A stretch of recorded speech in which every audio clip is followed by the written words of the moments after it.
अस्सलाम वालेकुम जी नाज़रीन, आप देख रहे हैं BLI न्यूज़ और आपके लिए चलते हैं आज की ताज़ा तरीन अपडेट की जानिब। टोक्यो ओलंपिक्स में वेट लिफ्टिंग के खेल में पाकिस्तान की नुमाइंदगी करने वाले तलहा तालिब मेडल तो ना जीत सके, लेकिन अदम सहूलियात के बावजूद इवेंट में शानदार परफॉर्मेंस दिखाकर कौम के दिल जीत लिए। जदीद सहूलतों से महरूम पाकिस्तानी वेट लिफ्टर ने सहूलतों से मुज़य्यन ममालिक के खिलाड़ियों का खूब मुकाबला किया। पाकिस्तान के वेट लिफ्टर तलहा तालिब मेडल तो ना जीत सके, लेकिन मुकाबला तो दिल नातुआ ने खूब किया।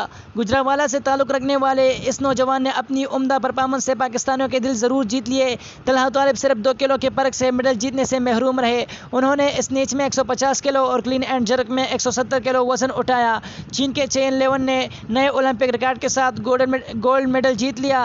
कोलंबिया के वेट लिफ्टर ने सिल्वर और इटली के वेट लिफ्टर ने ब्रॉन्ज मेडल जीत लिया। मज़ीद इसी तरह का इन्फॉर्मेटिव और न्यूज़ अपडेट्स वीडियोज़ देखने के लिए हमारे यूट्यूब चैनल BLI न्यूज़ को ज़रूर सब्सक्राइब करें। अगर हमारी वीडियो आपको अच्छी लगे तो अपने दोस्तों के साथ ज़रूर शेयर किया करें, इससे हमारा हौसला अफजाई होती है।